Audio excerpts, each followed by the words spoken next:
आज हम प्राणायाम करने हेतु कौन कौन से नियमों का पालन करना आवश्यक होता है, इस विषय में विस्तार से जानेंगे। प्राणायाम करने के लिए क्या पात्रता है, किन लोगों को प्राणायाम नहीं करना चाहिए, कौन से शरीर रचना वाले लोगों के लिए प्राणायाम का निषेध है, प्राणायाम करते समय कौन कौन सी सावधानियां बरतनी चाहिए, प्राणायाम में श्वास की कितनी और कौन सी क्रियाएं होती हैं, ये सब चीजें आज के वीडियो में हम जानने वाले हैं। प्राणायाम का अभ्यास करने से पूर्व हमें कुछ बातों का ध्यान रखना अति आवश्यक होता है।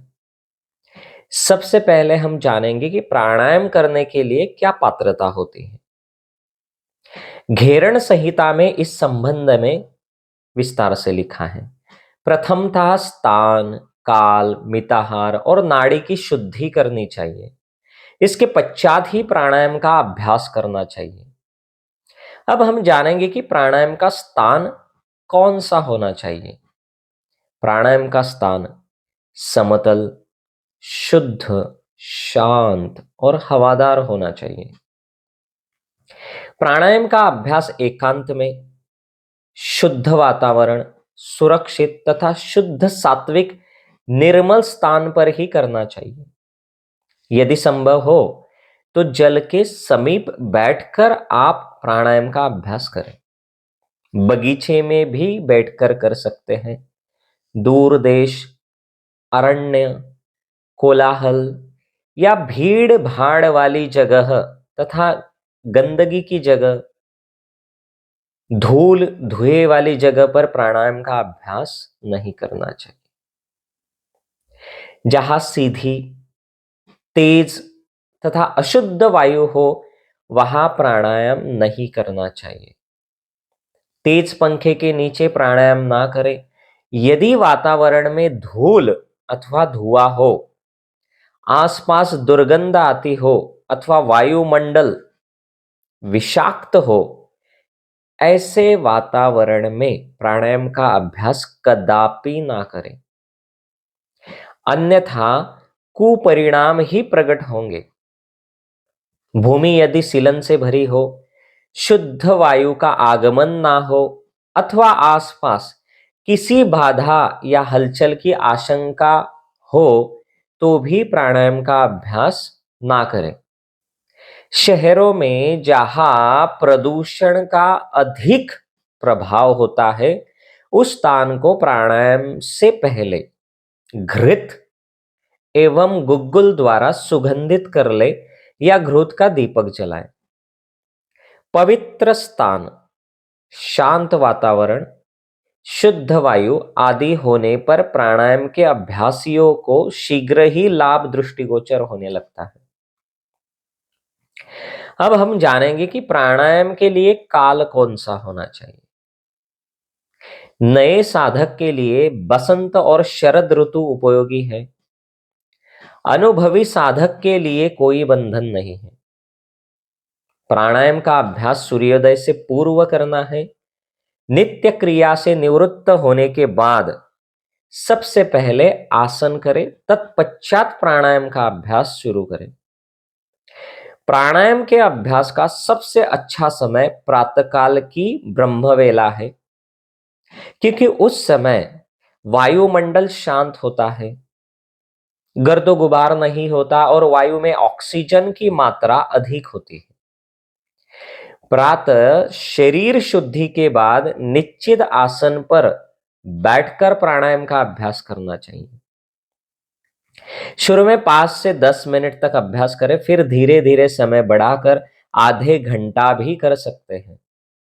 पर जितने समय भी करें, अपनी सुविधा अनुसार निश्चित करके ही करें, क्योंकि कभी कभी अधिक देर तक प्राणायाम करना ठीक नहीं होता है। अब हम जानेंगे कि प्राणायाम के लिए आहार विहार कैसा होना चाहिए। साधक का आहार शुद्ध, सात्विक एवं चिकनाई युक्त होना चाहिए।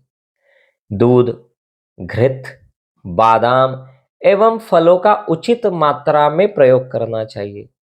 प्राणायाम के बाद दूध, छाछ, लच्छी, फलों का जूस, हरी सब्जियों का जूस, पपीता, सेब, अमृत या चेरी आदि फलों का सेवन आरोग्यदायक होता है। अंकुरित अन्न, दलिया या अन्य स्थानीय आहार जो पचने में भारी ना हो, प्राणायाम के बाद लेना चाहिए। शरीर के संपूर्ण पोषण के लिए सप्ताह भर के क्रम में नाश्ते के लिए किसी दिन अंकुरित अन्न, तो कभी दलिया, कभी दूध, कभी केवल फल, कभी केवल जूस या दही, छाछ आदि लेनी चाहिए। इससे शरीर को संपूर्ण पोषण भी मिलता है और आपको नाश्ते में बोरियत भी नहीं लगती। परिवर्तन जीवन का सिद्धांत है और हमारी चाहत भी। सुबह उठकर पानी पीना, ठंडे पानी से आंखों को साफ करना पेट व नेत्रों के लिए अत्यंत हितकारक है। प्राणायाम के तुरंत बाद चाय, कॉफी या अन्य मादक उत्तेजक या नशीले पदार्थों का सेवन नहीं करना चाहिए। मद्य, चटपटा, गरिष्ठ, बासी, उत्तेजक, कटु और खट्टे पदार्थों का आहार त्याग ही करना चाहिए। हरी सब्जियों का प्रयोग अधिक मात्रा में करें। अन्न कम लें, दालें छिलके सहित प्रयोग करें। भोजन करने के लगभग 5 से 6 घंटे बाद ही आप प्राणायाम करें। ज्यादा उत्तम तो यह होगा कि सायंकालीन भोजन सूर्यास्त से पूर्व ही कर लिया जाए और दूसरे दिन ब्रह्म मुहूर्त में सूर्योदय से पूर्व प्राणायाम का अभ्यास किया जाए। इससे अधिक अधिक लाभ होंगे। प्राणायाम के अभ्यासियों को सदैव ही प्रोटीन तथा वसायुक्त संतुलित भोजन करना चाहिए। भोजन में स्वास्थ्यवर्धक ताजे फल, निर्दोष शाक भाजियां, सूखे मेवे, दूध, दलिया, उत्तम पेय पदार्थ, लस्सी के समान पौष्टिक पदार्थ, दूध, घी, चावल, रोटी, खिचड़ी आदि भी पर्याप्त मात्रा में हो। चोकर युक्त रोटी अवश्य ही हो। कुछ प्राणायामों में सुपच, पौष्टिक तथा विशेष रूप से स्निग्ध पदार्थ खाना बहुत ही आवश्यक होता है, अन्यथा लाभ के स्थान पर हानि होने लगती है। योगाभ्यासी का भोजन सात्विक ही होना चाहिए। रुत भूख, मित भूख व हित भूख बने। शाकाहार ही श्रेष्ठ, संपूर्ण और वैज्ञानिक भोजन है। अब हम जानेंगे कि प्राणायाम के लिए निद्रा कैसी होनी चाहिए। प्राणायाम के अभ्यास करने वाले लोगों के लिए या साधकों के लिए सम्यक निद्रा बहुत आवश्यक है। रात्रि में 9 बजे तक सो जाने और प्रातः 3 अथवा 4 बजे तक जग जाने से शारीरिक विश्राम पूर्ण हो जाता है। रात्रि को 12 बजे से पूर्व जितने घंटे की नींद आप ले सकते हैं, वह रात्रि 12 बजे के बाद दूने घंटे के बराबर लाभदायी सिद्ध होती है। आप स्वयं इसका अनुभव कर सकते हैं। इस प्रकार की निद्रा के बाद उठा हुआ व्यक्ति कितना तरोताजा और उत्साह से परिपूर्ण होता है, ये आप स्वयं अनुभव कर लो। अब हम जानेंगे कि प्राणायाम के लिए नाड़ी शुद्ध कैसे करनी है। कुश का आसन, मृगछाला अथवा कंबल में से किसी एक आसन पर पूर्व या उत्तर की ओर मुख करके नाड़ी शुद्ध होने पर प्राणायाम का अभ्यास करना चाहिए। नाड़ी शुद्धि के 2 साधन हैं, एक षटकर्म और दूसरा बीज मंत्र। इनके द्वारा शुद्धि होती है। अब हम जानेंगे कि प्राणायाम के लिए सहायक आसन कौन कौन से हैं। प्राणायाम का अभ्यास करने के लिए पद्मासन, सिद्धासन, स्वस्तिकासन अथवा सुखासन, ये 4 मुख्य आसन हैं। इन आसनों में से एक एक घंटे तक बैठने की क्षमता प्राप्त हो जाए तो इन्हीं में से किसी एक आसन में तनाव रहित, सहज, सुखदायक व सही स्थिति में बैठकर प्राणायाम करने से शीघ्र लाभ प्राप्त होता है। इन 4 आसनों में से किसी एक आसन में बैठकर मेरुदंड को या रीढ़ की हड्डी को सीधा रखें और चेहरे को ठीक सामने रखें। कुछ लोग चेहरे को सामने करने के चक्कर में या तो चेहरे को ऐसा ऊपर उठा देते हैं या चेहरे को ऐसा नीचे ले जाते हैं। तो जमीन की तरफ झुका देना भी गलत है और चेहरे को ऐसा ऊपर उठा देना भी गलत है। जिस आसन में आप अधिक देर तक बैठ सकते हैं उसी आसन में आप बैठें। आपका आसन दृढ़ एवं स्थिर रहना चाहिए। प्राणायाम करते समय मुख, आंख, नाक आदि अंगों पर किसी प्रकार का तनाव न लाकर सहज अवस्था में रहना चाहिए। प्राणायाम के अभ्यास काल में ग्रीवा, मेरुदंड, वक्ष, कटी को सदा सीधा रखकर बैठें। तभी अभ्यास यथाविधि तथा फलप्रद होगा। बैठने के लिए जिन आसन का प्रयोग करते हैं वह विद्युत का कुचालक होना चाहिए, जैसे कंबल या कुशासन आदि। यदि आप किसी भी आसन में नहीं बैठ सकते तो कुर्सी पर भी सीधे बैठकर आप प्राणायाम कर सकते हैं, परंतु रीढ़ की हड्डी को सदा सीधा रखें। आजकल लोग चलते फिरते या प्रातः भ्रमण के समय भी घूमते हुए नाड़ी शोधन आदि प्राणायाम को करते रहते हैं। यह सब गलत प्रक्रिया है। इसमें तीव्र हानि भी हो सकती है। प्राणायाम करने से प्राण शक्ति का उत्थान होता है तथा मेरुदंड से जुड़े हुए चक्रों का जागरण भी होता है। अतः प्राणायाम में सीधा बैठना अति आवश्यक है। बैठकर प्राणायाम करने से मन का निग्रह भी होता है। आसनों में स्थिरता प्राप्त होने के बाद कुछ दिनों तक श्वास और प्रश्वास की स्वाभाविक गति को नियमित कर लेने का अभ्यास भी अवश्य कर ले। अब हम जानेंगे कि प्राणायाम की कौन सी मुद्रा होनी चाहिए। प्राणायाम के लिए किसी भी आसन में बैठकर बाएं हाथ को बाएं पैर के घुटनों पर रख दे। प्राणायाम करते समय नाक के दाएं और बाएं छिद्रों को बंद करने की आवश्यकता होती है। यह काम दाहिने हाथ से होता है। दाएं हाथ की मध्यमा और तर्जनी उंगली को मोड़कर अंगुष्ठ और अनामिका और कनिष्ठा को खुली रखें। यह विष्णु मुद्रा कहलाती है। जब नासिका के दाएं छिद्र को बंद करना हो तो अंगुष्ठ से और बाएं छिद्र को बंद करना हो तो अनामिका उंगली से बंद करें। इस प्रकार जब नासिका के दाएं छिद्र को बंद करना हो तो अंगुष्ठ से और बाएं छिद्र को अनामिका उंगली से बंद करें। इस तरह की मुद्रा विष्णु मुद्रा कहलाती है। यदि दोनों नासिका छिद्र बंद करने हो तो अंगुष्ठ और अनामिका से बंद करें। इस तरह से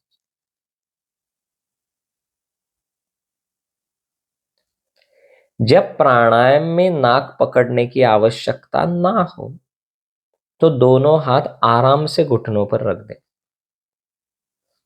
अब हम जानेंगे कि किन किन लोगों को प्राणायाम नहीं करना चाहिए। ज्वर आदि से पीड़ित व्यक्ति प्राणायाम ना करें तथा गर्भवती महिलाओं के लिए भी प्राणायाम सर्वथा वर्जित किया गया है। जो भूख से पीड़ित रहते हैं, जिन्होंने 1 या 2 दिन का उपवास किया है या जिनका पेट भरा हुआ है, उन्हें भी प्राणायाम वर्जित है। तथा खाना खाने के तुरंत बाद भी प्राणायाम कभी ना करें। पित्त प्रधान व्यक्ति को भी प्राणायाम नहीं करना चाहिए। अगर पेट में बहुत गैस हो या हर्निया या अपेंडिक्स का दर्द हो तो आपने 6 महीने के अंदर पेट या हार्ट का ऑपरेशन करवाया हो तो प्राणायाम ना करें। अब हम जानेंगे कि कौन से शरीर रचना वाले लोगों के लिए प्राणायाम का निषेध है। आयुर्वेद के मतानुसार मनुष्य 3 प्रकृति वाले होते हैं, वात, पित्त और कफ।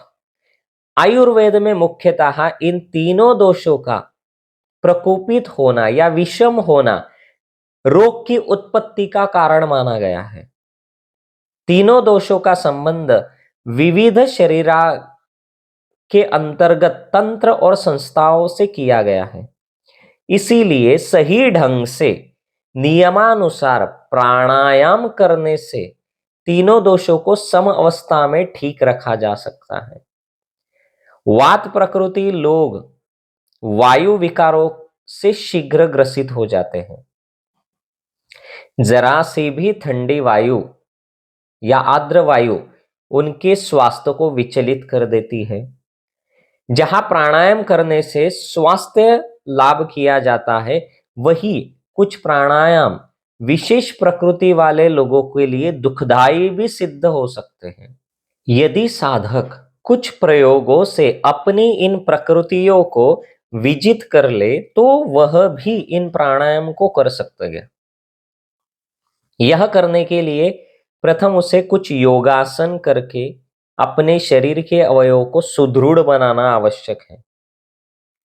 वात प्रधान प्रकृति वाले व्यक्तियों को हम प्लावनी, शीतली, शीतकारी, शीतकार और कंठवायु उदर पूरक प्राणायाम न करने के लिए कहेंगे, क्योंकि ये प्राणायाम उनके स्वास्थ्य पर विपरीत प्रभाव डालेंगे या विपरीत प्रभावकारक सिद्ध होंगे। अन्य प्राणायाम वे प्रसन्नता से कर सकते हैं। पित्त प्रधान प्रकृति के व्यक्ति अधिक गर्मी सहन नहीं कर पाते। साधारण लक्षण यह है कि उन्हें प्रत्येक मौसम में अपेक्षाकृत अधिक प्यास लगती है। अतः विशेषकर ग्रीष्म ऋतु अथवा अधिक गर्म स्थानों में पित्त प्रधान प्रकृति के लोग भस्त्रिका, अग्नि प्रदीप्त, नाड़ी अवरोध, सूर्य भेदन, हृदय स्तंभक, मुख प्रसारण, पूरक या एकांग स्तंभक, सर्वांग स्तंभक प्राणायाम कदापि ना करें। कफ प्रकृति प्रधान के लोग साधारण अधिक ठंड सहन करने में असमर्थ हुआ करते हैं। अतः इस प्रकृति के लोग कम से कम ठंड की ऋतु में शीतकार, सितकार, शीतली आदि प्राणायाम ना करें। पित्त प्रधान व्यक्ति इन प्राणायामों को ठंड की ऋतु या ठंड स्थानों में भी करने में समर्थ हो सकते हैं। कफ प्रधान व्यक्ति यदि चाहे तो ग्रीष्म काल अथवा अत्यंत ठंडे स्थानों में भी पित्त प्रधान व्यक्तियों को वर्जित प्राणायाम कर सकते हैं। प्रकृति के विपरीत प्राणायामों को छोड़कर साधक अन्य कोई भी प्राणायाम सहर्ष ही तथा किसी भी ऋतु में कर सकते हैं। दुर्बल शरीर वाले व्यक्ति पहले अपने शरीर को निरोग और पुष्ट बनाने की ओर ही अधिक ध्यान दें। जब उनका शरीर समर्थ हो जाए तभी वे प्राणायाम के अभ्यास की ओर अग्रसर हो। वे कम से कम इतना तो स्मरण रखें कि दुर्बलता के क्षणों में और दुर्बल शरीर वाले व्यक्ति पित्त प्रधान व्यक्तियों के लिए वर्जित प्राणायाम कदापि ना करें।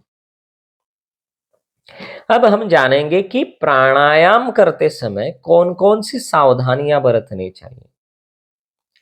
प्राणायाम का अभ्यास करने से पूर्व कुछ सावधानियां बरतनी आवश्यक होती है, नहीं तो फायदों के बजाय भयंकर नुकसान हो सकता है।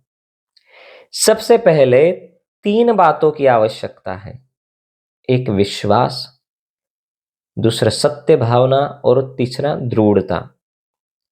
प्राणायाम करने से पहले हमारा शरीर अंदर से और बाहर से शुद्ध होना चाहिए। यह हमेशा ही स्मरण रखें कि चाहे साधना कर रहे हो, चाहे आत्मचिंतन में लगे हो या प्राणायाम का अभ्यास कर रहे हो, सदैव ही रीढ़ की हड्डी, मेरुदंड, छाती, कमर तथा गर्दन सीधी रखी जाए। इससे फेफड़ों तथा उदर को आवश्यकता अनुसार फूलने और सिकुड़ने की सुविधा प्राप्त होती रहती है। प्राणायाम का अभ्यास सुरक्षित, एकांत तथा स्वच्छ जगह पर ही करना चाहिए। प्राणायाम का अभ्यास समतल जमीन अथवा चौकी पर कंबल बिछाकर ही करें।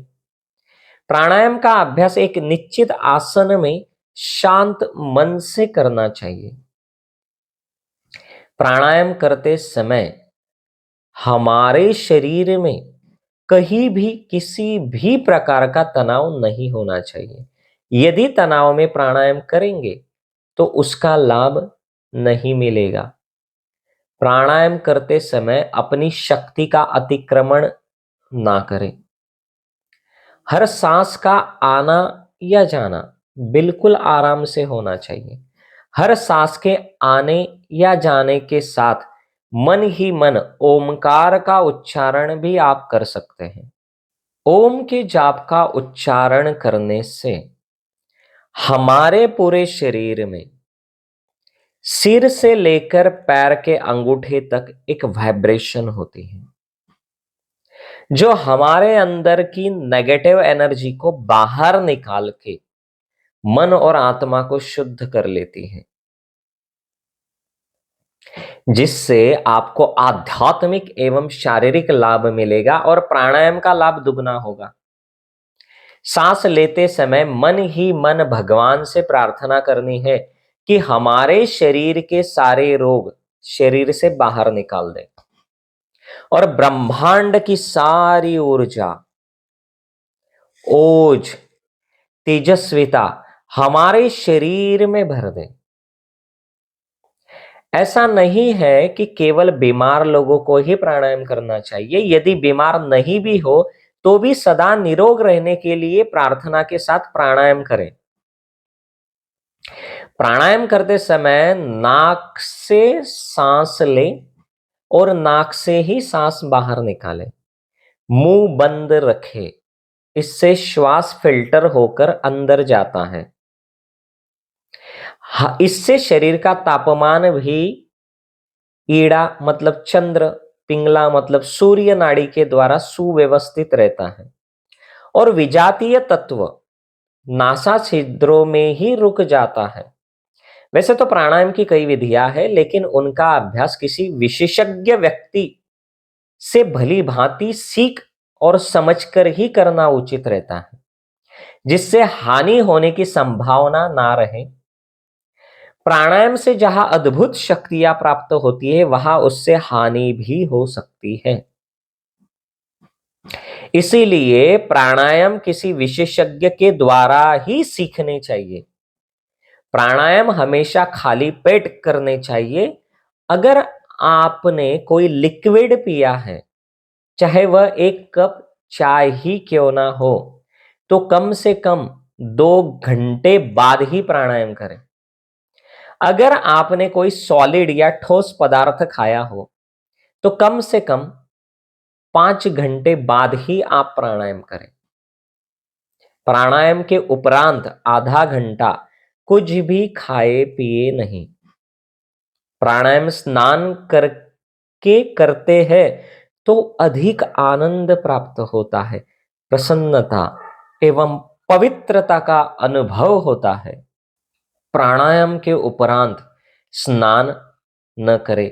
यदि प्राणायाम के बाद स्नान करना हो तो 30 मिनट बाद स्नान कर सकते हैं।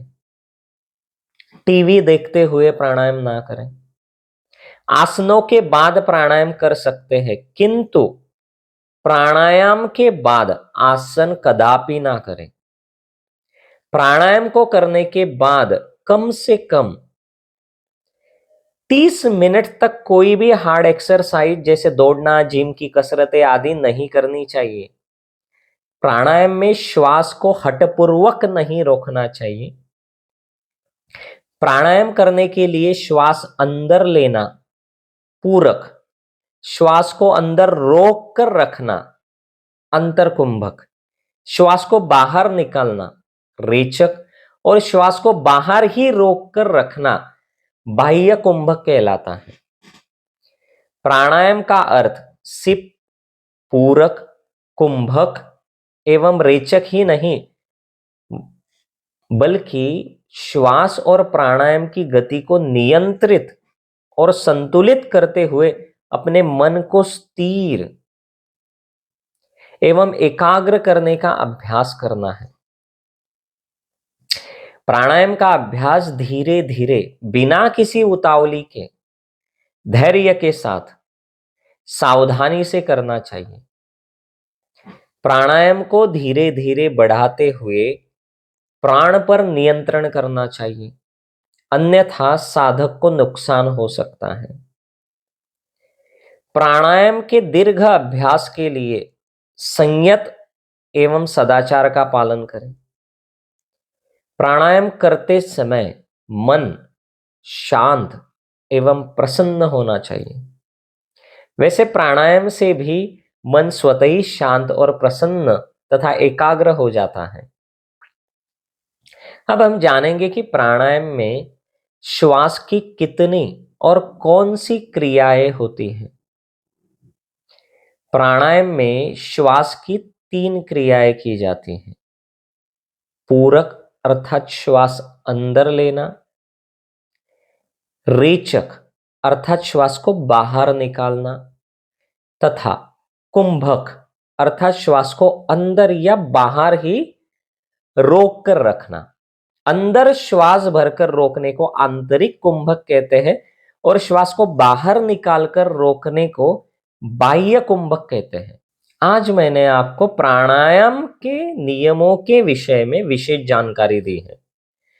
प्राणायाम के बारे में और भी विस्तार से जानने के लिए आप मेरे आने वाले सभी वीडियो जरूर देखें और इस वीडियो को आप प्राणायाम के विषय में जागरूकता लाने के लिए ज्यादा से ज्यादा लोगों तक पहुंचाएं। प्राणायाम से आप चिरकाल तक युवा, स्वस्थ और आनंदित रह सकते हैं।